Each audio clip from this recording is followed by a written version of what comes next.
Good morning, everyone, and welcome to Pat's Southern Kitchen. Now, I don't know if this is your first time visiting us, but we started this journey November 1st of this year, and you helped me make really good Southern cornbread dressing. And then you said, let's make some sides. So we came up with a corn pudding or a corn souffle that was so good. And I heard from many of you. And then we made sweet potatoes with this most delicious caramel sauce. And you all like that too. But guess what? It's time for Christmas. And we're going to get started on something you will love. Now, this is super simple, but it's a show-stopping dessert. And your family is going to look at this and think, oh my goodness, you spent hours when you really didn't. So let's take a look at what I'm talking about. All right, I've dressed it up in the Christmas platter, and this is called a buche de Noel or a Christmas Yule Log. And it comes from traditionally the 19th century when the English and the French would bring in a large log on Christmas Eve. Now, so we somehow that got to be a cake. So we have come up with what you call a roulade, which is just literally a rolled cake. Now, and it has whipped cream on the inside, and then we have frosted it, and it looks just like a tree trunk. And in a minute, you're going to help me put frosted fruit on it. Now, the versatility of this dessert is really great because we're going to also make one that is just the simple roulade that you can take on any special occasion. When for birthdays or for ladies' luncheons, it serves about 10 to 12. Now, one of the other good things about this is that it's gluten-free. So many of the recipes I've looked at have that becomes a sponge cake, has lots of ingredients, but you're going to love this because it is super simple and beautiful and light and luscious. So let's begin. Let's start right over here, and we're going to move to the stove, and we're going to get out the chocolate and the heavy whipping cream. So let's begin. Okay, the chocolate we're going to use is the 60% cacao bittersweet. So that's the key, bittersweet chocolate. And you're going to need, I like to get the big bars of it, and you'll need 8 ounces. So however you come up with it, you need either 2 of these or you need the equivalent of 8 ounces. So the first thing we're going to do, though, is to put the heavy whipping cream, a cup of it, into our saucepan. And we're going to let this get to the simmer point, and then we're going to break up. Let me be sure I got it going just right. I did. I told you this is my 1942 O'Keefe and Merritt. And so I got it even all cleaned up after Thanksgiving because we had worked on it a while. But you break up all of this chocolate. So while that is simmering, I'm just going to start breaking all this up. And you know, you don't even have to break it very far, but main thing is to just get it in smaller pieces because we're making a ganache.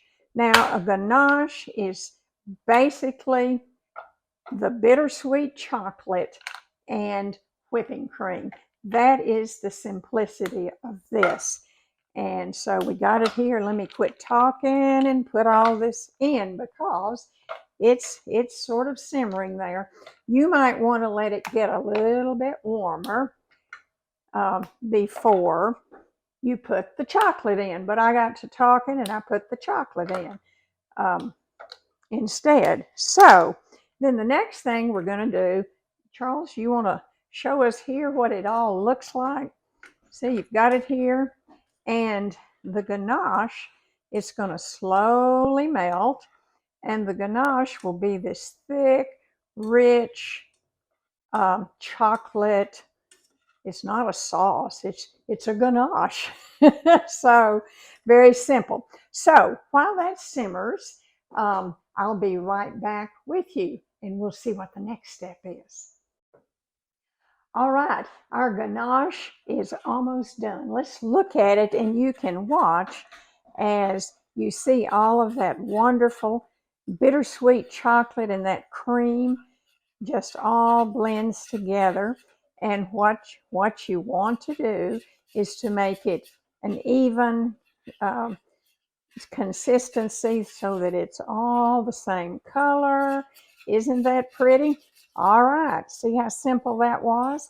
Now, we're going to take it off the stove and we're going to let it cool because you don't want it to put into hot, this hot into egg whites.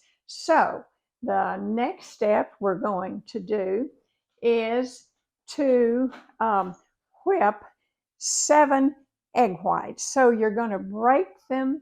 You're going to you're going to start out by putting them out of the refrigerator and let them be room temperature. So I I have done 6 of them, and I am going to be brave enough. Now I know you all use something like this to separate them. So see, I have my 6 of them over here. And let's see if I can do this without this thing falling in like it does about half the time. And I'm using the big jumbo eggs. Let's see. It did it. All right, there we go. And so you're going to get in there. Look at that. So we're going to get that last in there. And it doesn't want to come out. So there we go. We got it. We'll put it in there. Now, our next goal will be to whip all of these. And so I don't want the mixer to be so loud and this to go on and on and on. But I'll be mixing it and I'll see you in just a second. All right, we're ready for the next step. Now the ganache has been cooling and I have whipped 7 egg whites. Aren't they pretty? And the last thing I'm going to do is put 2 tablespoons of sugar. So I'm going to do it around and I'm going to stir it up there a little bit. Now, there we go.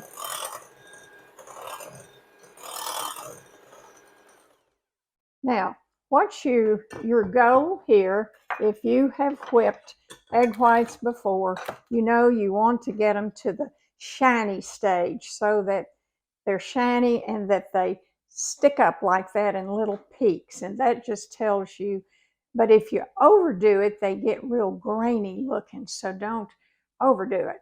There you go. So we got it ready. And I'm going to put the mixer away. And the next step is to take this ganache and we're going to put several big scoops, supposedly about 1/4 of it in there. That looks like about 1/4 to me. And we're going to stir it up. Now, so you're going to mix it up in there, but I'm still folding it because I don't like to break up egg whites really. But this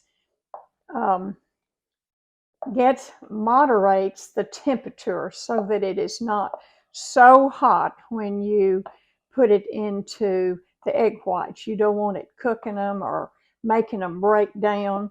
So you can see we're getting it all mixed up in there. And then the next step, let's see, let me be sure we like it like we do. All right, then the next step will be to take this and pour it. You all told me not to beat on my Pyrex, so I'm trying not to, but there's moments when you need to. Okay, here we go. Get all that good ganache in there. And then we'll be ready to fold. You remember, we're not going to stir, we're going to fold. That's good enough. All right. Whoops. There we go. We'll put it in the sink.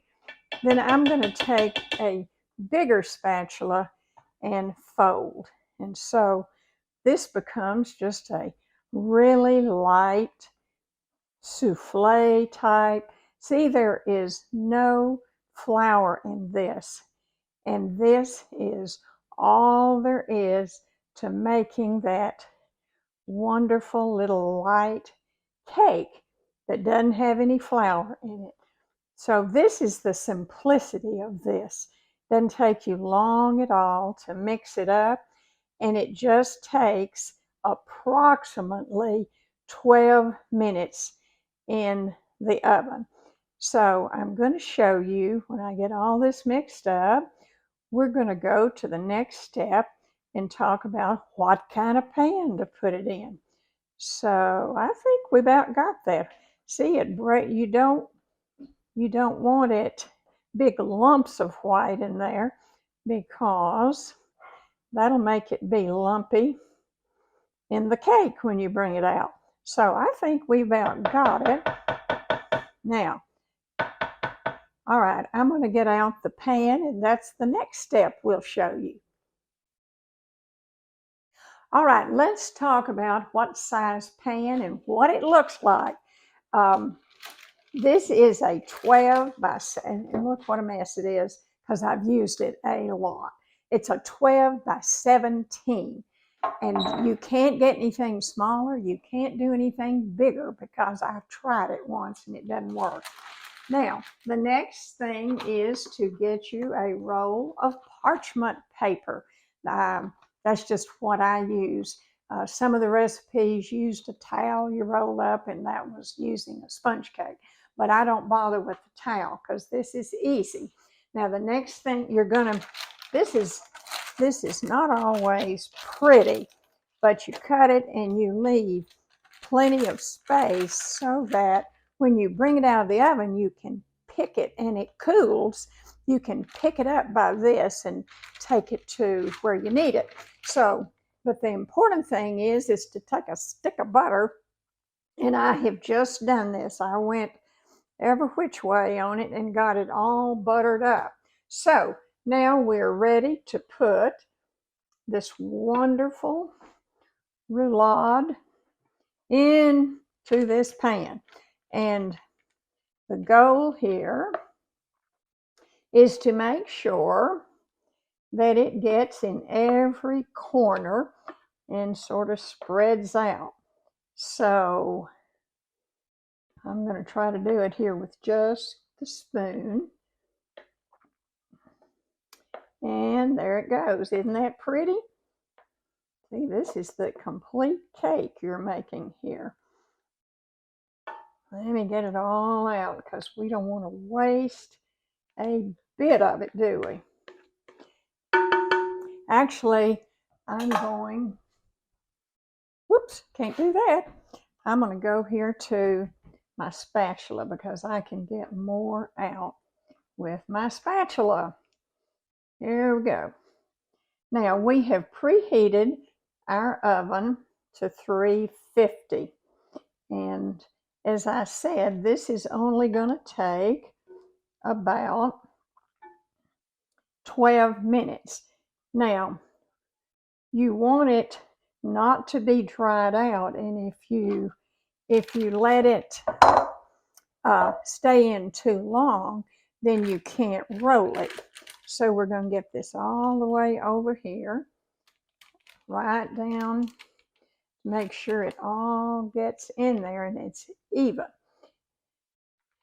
I had to make sure that the racks in my oven were even because I made it the other day and it came out lopsided, and it's because I forgot to check. All right, there we go. Well, I'm not going to do that. Now, we're ready to put it. So you've got it in all the corners. And we're going to take it this direction. Put it right down. Open up our 1942 door. And we're going to put it in right in the middle. And we're going to set the timer for 12 minutes. And then we're going to check it to make sure that it's just ready. Okay. All right, while the cake is cooking, or even the day before, you can get the whipping cream out. This is the chantilly cream that goes when we lay our cake out. You're going to have a beautiful layer of this. So what goes in? You've whipped cream many a time, I know. So what's going to go into this special cream? Well, I whipped it ahead of time so we didn't have to listen to it. But you're going to put a half a teaspoon of vanilla. See, I've got enough vanilla from now on. All right, half a teaspoon. We're going to mix it up. I probably should have kept the mixer out. You're going to put 2 tablespoons, or a tablespoon and a half, I beg your pardon, tablespoon and a half of sugar in there. And you're also, a choice you have, and I'm choosing not to put it in this today, but let me tell you that the cognac may, 1 tablespoon of this into this will make a wonderful liqueur taste.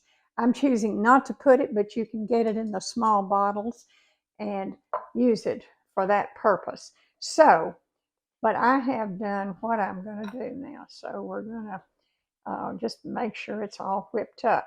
Now, the cake is going to cool, and so we can't put it on it till it's cool.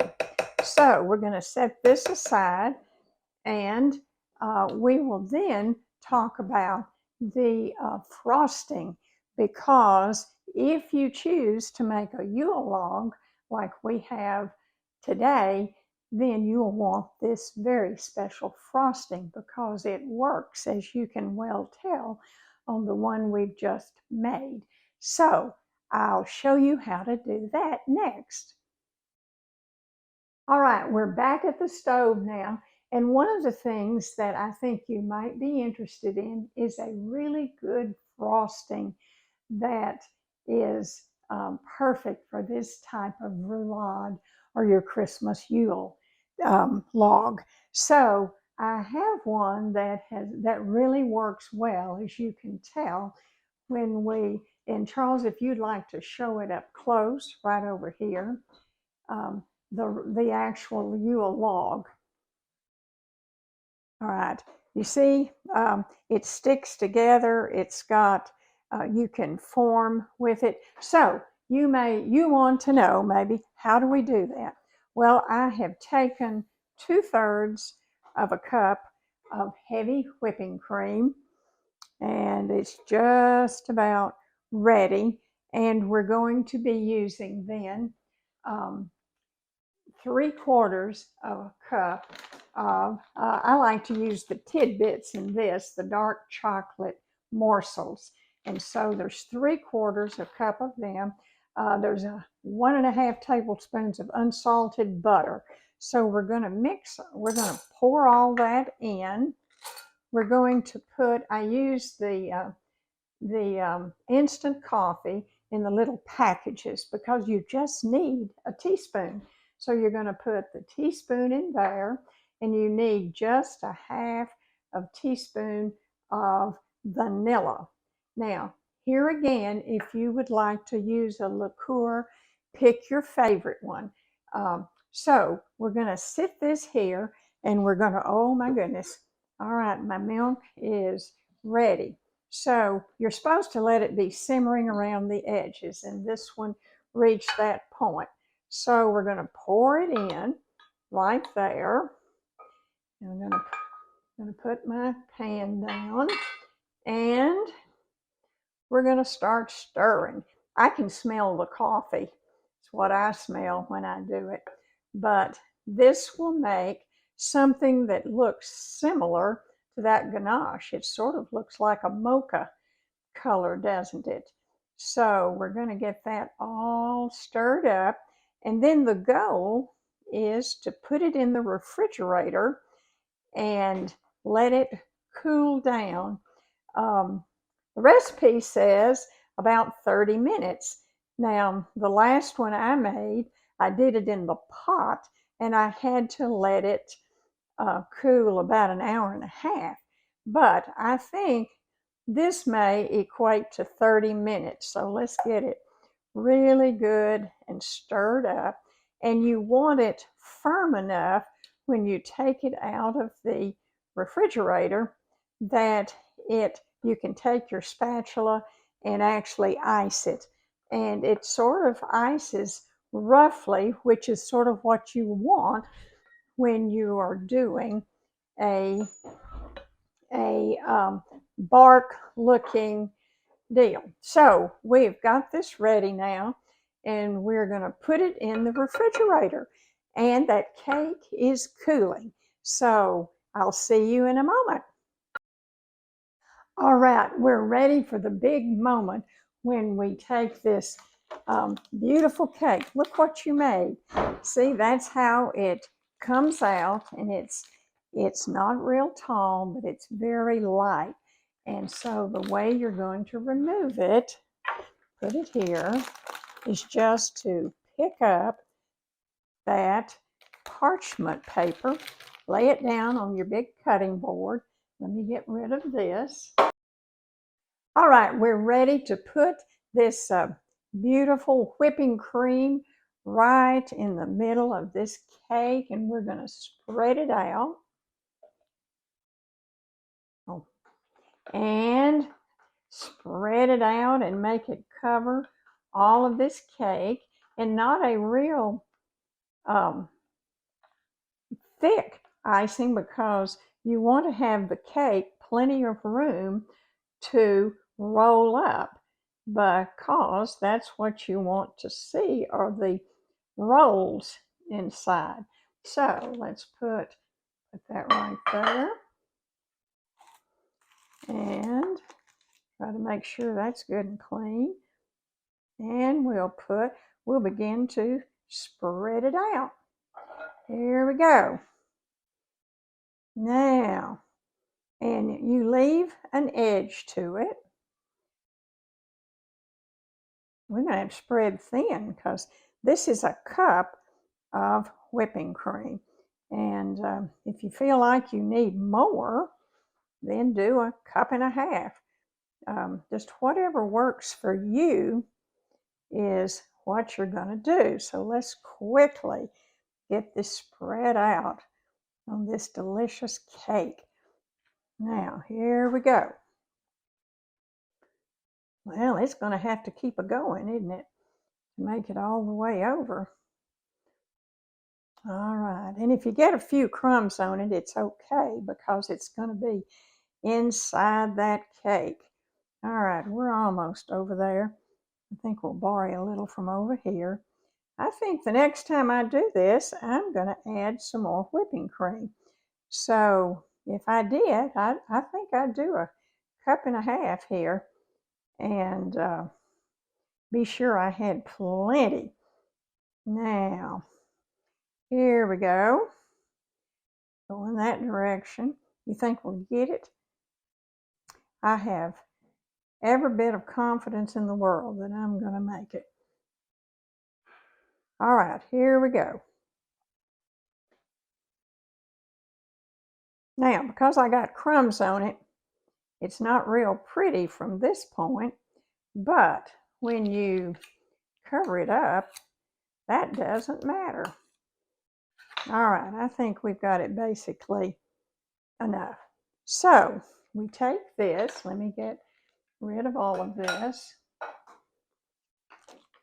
and we're going to begin the roll. So here we go, and you're going to do it long ways, like I said. You don't want to do it short ways, and you peel back the parchment paper as you go, and the roll is going to go all the way to the edge. Let's see how far I am. I'm almost there, aren't I? Very good. Now,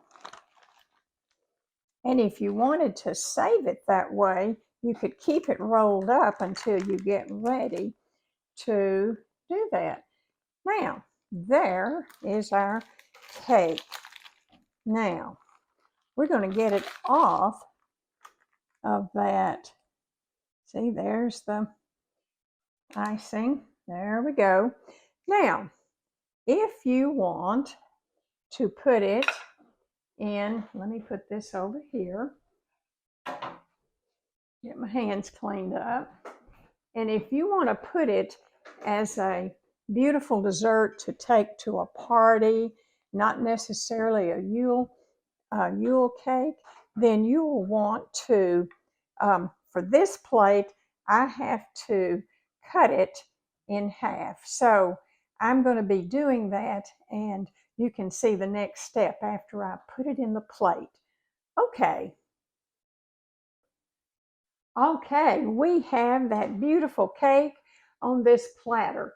Now, I decided that I wanted it just as a 2 log cakes because it's the same amount as this, but I went ahead and lifted it out, and I will say that if you'll use a couple of spatulas, cut it where you want to fit your dish, use a couple of spatulas and lift it up and put it down.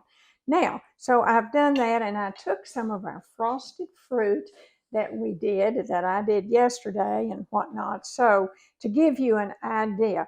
Now, I didn't put the icing because I already have one here with icing, but if you're doing any given time, you can add the icing. So, but what this needs is lots of powdered sugar to look like it is snowing. So I think that sort of completes it. You can take this with pride anywhere you go. Now, I did go ahead over here and fix let's turn it around so you can see it, and fix the Yule log. And the only thing it needs is and you can use your own decoration, but I thought it needed some snow because it's out in the forest. Now you are ready for Christmas. Isn't that beautiful? And you did a beautiful job. Now, I probably won't see you again before Christmas, but the next time you see me, we're going to be making a big pot of good luck black-eyed peas with lots of goodies in it. So look forward to that, but have a very blessed and Merry Christmas.